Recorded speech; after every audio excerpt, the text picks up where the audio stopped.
Before I get started with this video, I just want to say if you're my professor and you decided to click the link for this video, welcome. I know that this is already a very different Karen than the one that you may be used to teaching in class, but you know what? You know I need the extra credit, so here I am ranking the books for your class. Anyway, hello everyone, my name is Karen. Welcome back to my channel. I make bookish and school related videos, but for the entire duration of the school year, I haven't been able to make that many bookish videos, and so I was like, you know what? I want to do this. I had the idea to do this video at the very beginning of the semester because around the same time, people started tier ranking books, and so I was like, you know what? This would be great. And then coronavirus decided to take a world tour, and now I'm doing online learning for a discussion-based class. With that said, I still was able to get through all 14 books for the class. Some I liked, some I didn't, some I thought were okay, but I'm going to be tier ranking all of the books and putting them into different categories based on how well they serve the class and how much I like them. All right, so future Karen that is editing this video does this correctly. You should be able to see the screen that I'm looking at right now. So I spent about an hour and a half reflecting on each of the books that I read and the essays and stuff that I've written for each of the books.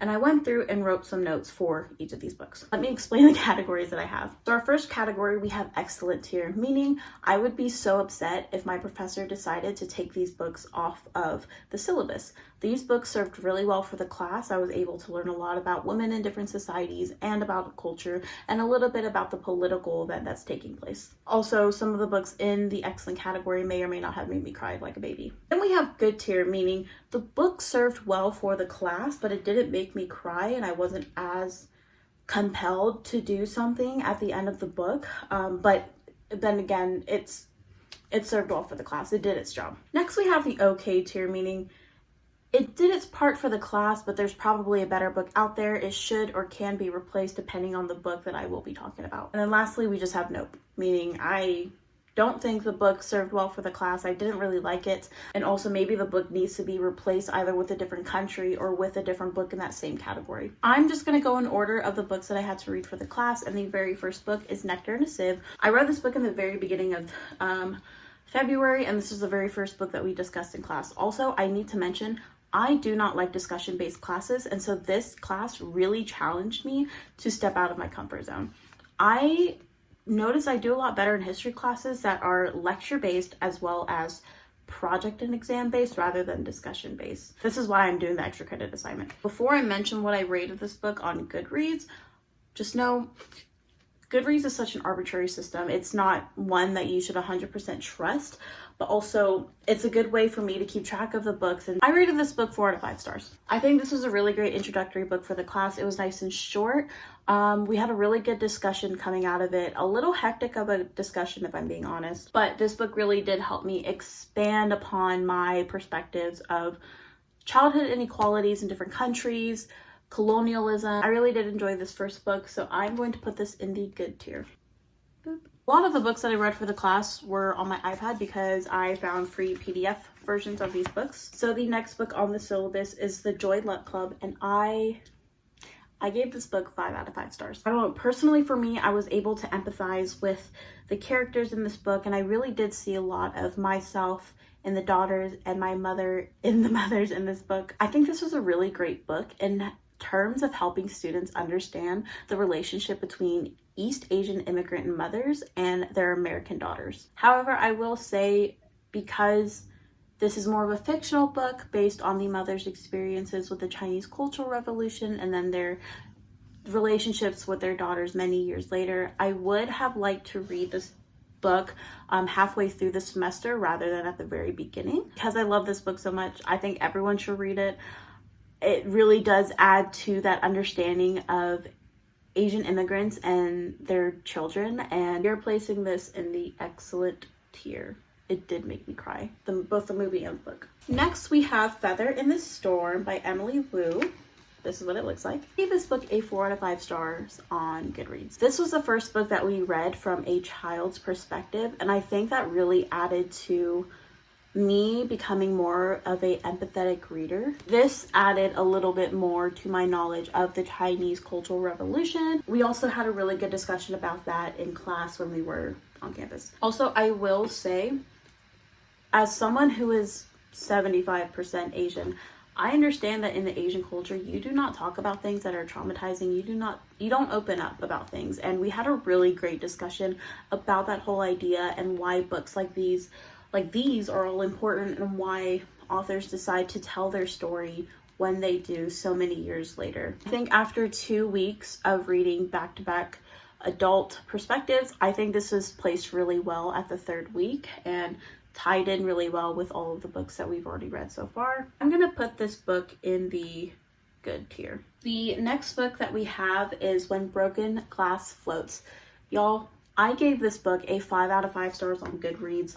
It was so rich in Cambodian culture, and that is exactly what I wanted to read out of these books. I realized that like when I'm reading these books, I can always go and research about the Cambodian genocide. I can always research about the cultural revolution that happened in China. I can read about the Rwandan genocide, but I can never understand the connection that people have with their cultures and their homeland. The narrator did a really, really good job at tying in a lot about the Cambodian culture as well as the traumatic childhood that she went through. So while the topic of gender roles wasn't explicitly stated a lot in this book, it did spark a really good conversation in class.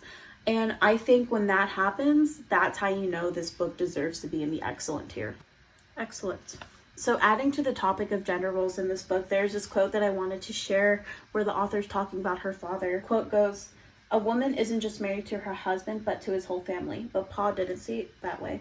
He was a man who had the courage to turn away from the cultural expectations with which he disagreed." So the next book that I'm going to be talking about is First They Killed My Father. And because I found this for free online, there's no like cover page to this. I rated this book 5 out of 5 stars on Goodreads. The thing that made this book stand out from When Broken Glass Floats is that this is from a child's perspective that came from a privileged family. The author lived in Cambodia's capital and her father was a high-ranking government official. But it does provide a different perspective that students wouldn't be expecting to read. So I put this book in the, where is it? So with that said, I'm putting this book in the good tier.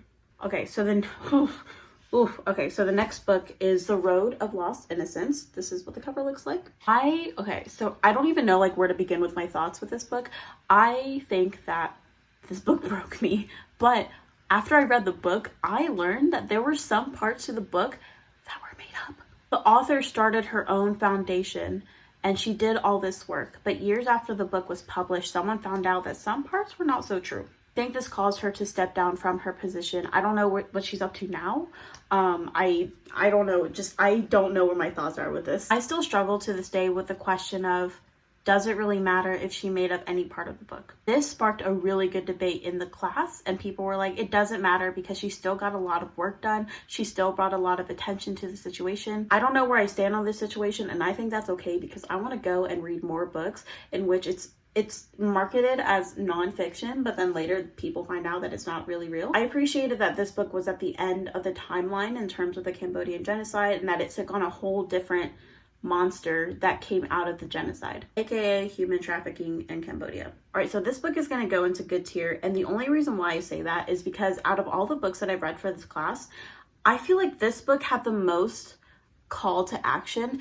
It made me most emotional because of just I don't even know if I want to go into it. I think the fact that it touches on a whole different topic from the Cambodian genocide and rather like the effects of what has happened, I think that's what makes it a good book for the class. Next we have 1,000 Miles to Freedom. This is an escape novel of her story leaving North Korea. So I feel like I have to mention this, but my very first impression of this book after I finished was, wow.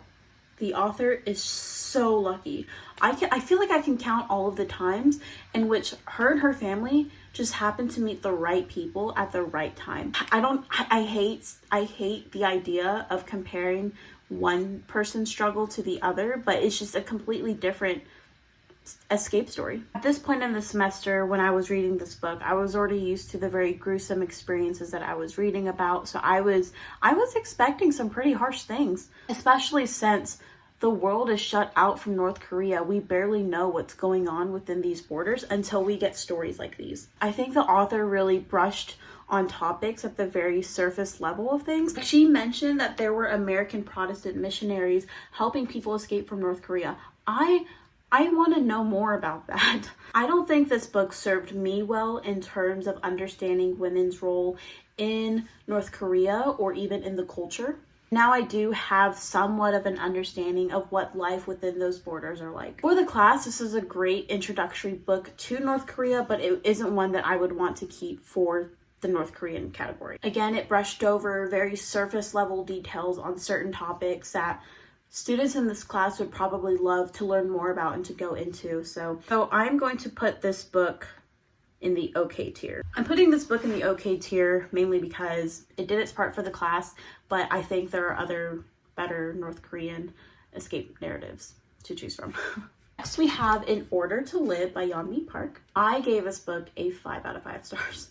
I'm just like thinking about my experience reading this book. What made me so emotional when reading this book is that she took the most basic relatable topics and turned them into her perspective. For example, there's a part in a chapter where she says, people have dogs for 2 reasons. One is for keeping your home safe, and the other is for food. She took the most innocent topic of owning, I'm talking about this while my dog is sitting right next to me. She took the most innocent topic of owning a pet and talked about how sometimes a pet is what you need in order to survive. It was a great balance between the political events and background information and her escape story, as well as her life after her escape. I believe that this is the book that 1,000 Miles to Freedom could have been, or is what students need for the class in the North Korean category. It's also the first book that we didn't get to discuss for the class because of the coronavirus's world tour. So with that, I am putting this book in the excellent tier. I can't imagine what it is like having to relive traumatic childhood memories in order to make this book. She did that so well. I have so much respect for these women, and this one especially. Next, we have The Girl with 7 Names. This is also a North Korean escape story. I rated this book 5 out of 5 stars. After reading the book, I realized that it was more about the author's character development and self-identity rather than her story of escape. Of course, she talked about her escape and everything that she experienced, but she tied in more of her self-identity rather than the North Korean culture. One similarity I found between the 3 North Korean books that we read is that all 3 of them expressed that they loved their home country so much. I think for the class, it was a great benefit to read about the different escape methods that these women had to go through and what they experienced and what their psyche is like. I want to put this book in excellent tier, but I think I'm going to put it in good tier for the sole fact that In Order to Live targets the goals for this class more than The Girl with 7 Names does. Next, I have The Broken Circle, a memoir of escaping Afghanistan. This is a beautiful book cover, by the way, and this is what the back looks like. I gave this book a 3 out of 5 stars, and I think it's because I finished this book with more questions than a call to action or any satisfaction, really. When I think about the best books for this class and putting them in that excellent tier, I try and think about, is there a balance between the culture of the home countries of these people? Is there a balance between the political information for these major events that they're experiencing? And do I understand more about the author and women's roles in these cultures and countries? In this book, I feel like I only got the author's escape story rather than her connection with Afghanistan. This is also one of those books where the narrator comes from a wealthy family. And again, that doesn't mean she deserves what she went through. It just means this is a very different perspective than the one that I was expecting to read. I don't think this book served well for the class. I don't know of any other Afghanistan escape stories, but I hope to find one and be able to suggest it. I mean, this was a really good story. It's just it doesn't help me out with this class. So we're putting this in the nope section. Next, I have Tears of the Desert, a memoir survival in Darfur. This is what the cover looks like, really interesting. I rated this book a 5 out of 5 stars. The goal of this class is to understand women as refugees escaping oppressive regimes and events and countries. But I can always appreciate a man in any of these women's lives that makes their lives a little bit easier. In this case, that was the author's father. In my comparison essay for this book, I wrote about how reading about her father and his role in her life kind of helps bust any myth or stereotypes that there are about Black fathers. Also, Halima ended up becoming a formal doctor. She is a trained medical professional. She was one of the first authors for any of these books that we read about that did not become an activist or did not become a public speaker. She became what she wanted to be, and that was a doctor. Her experiences with the Sudanese Civil War was presented through her experiences as a medical professional and the patients that she had to treat. This was such a different perspective from what I was used to because she was a medical doctor and because she had such an amazing father to help her out. So with that, I'm putting this book in the excellent tier. Moving on, we have Slave, My True Story by Mendy Nazar, and this is the book. This book has a 5 out of 5 stars from me. This was all about Mindy's experience in the modern day slave trade. You know, the American education system is so messed up. If I came to this class with a prior thinking that slavery was reserved for life before the 21st century. I'm so wrong about that on so many different levels. If I'm correct in not like getting any of these books mixed up, she would go out into the markets and stuff while she was serving a family as a slave. And she would approach people that looked like they're from Sudan. She would approach these people and ask for help, and she eventually found the right person at the right time, and that person was able to get a lawyer for her and help her escape and seek asylum.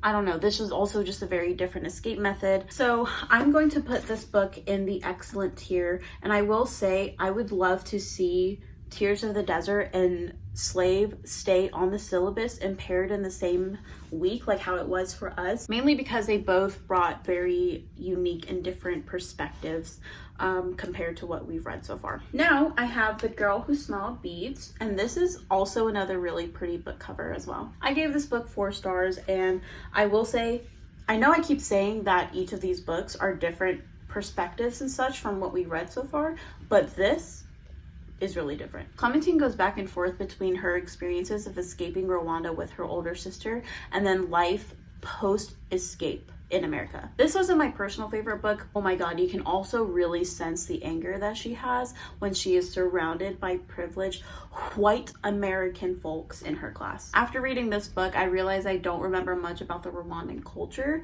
but I do remember this sense of just complete anger throughout the book. I really thought he was bringing me a smoothie. I don't remember what I was saying before I got rudely interrupted, but just that very, very unique perspective, and it touches a lot on the experiences after her escape. I don't know if it touches on the topic of women in Rwanda. I'm going to put this in the okay tier, mainly because of the fact that it didn't touch on women in Rwanda. It touches on her trying to escape and then her experiencing life after the escape. Of course, someone tries to call while I am 45 minutes into filming. Also, a cool thing about Clementine's story is that she opens up with her memory of being on Oprah.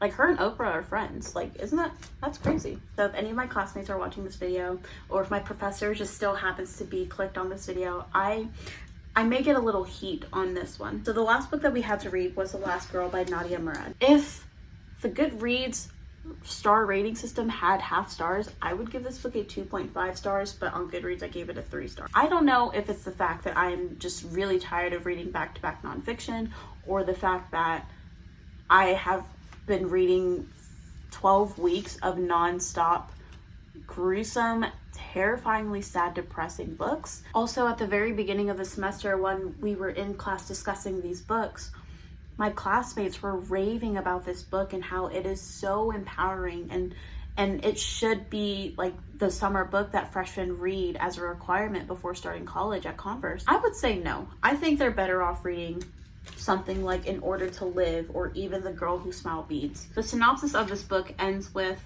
"It is a call to action, a testament to the human will to survive, and a love letter to a lost country." Like, yeah, we got some of those parts, but it didn't feel like a call to action. Like, in my essay for this book, I don't know how well I did on that essay, I turned it in last night, but I wrote about how I kind of feel like a useless person reading this book. Like, I didn't feel like there was much of a call to action because she didn't really talk a lot about her activist work or her experiences after escaping. I think if we got a little bit of that insight after everything, then maybe I would have liked this book a little bit better. I don't know, it just read a lot more like an actual regular historical nonfiction rather than a memoir. To some people, they would enjoy all of that background information to help them better understand the situation. But for me, I didn't really need it, because in a lot of these other books, we didn't get all that political background information.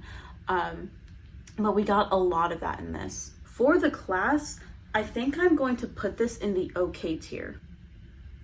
I really do want to expand on ISIS survival stories and read more about those in addition to just this one. I think if we had more books from people who survived their escape from ISIS, I think that would have made comparing and reading these books a little bit easier. I feel really, really bad that I don't really like this book. I know I sound like an absolute asshole right now, but I think for the class, it did an okay job. It could have been better. I still learned a lot. I still was able to grab onto a lot of information that I probably wouldn't have gotten if it was written like any of these other books. But this is what my tier ranking list looks like right now. If you want to talk a little bit more about these books, you can always reach out to me and ask. I have my Goodreads listed in the description down below, so you can go ahead and look at these books in case you want to buy them or borrow them or anything like that. But anyway, I hope you enjoyed this video. If you did, please give this video a thumbs up and please subscribe. I have more bookish content coming your way now that I am at home and have all the time in the world. Anyway, I hope you all have a great rest of the week.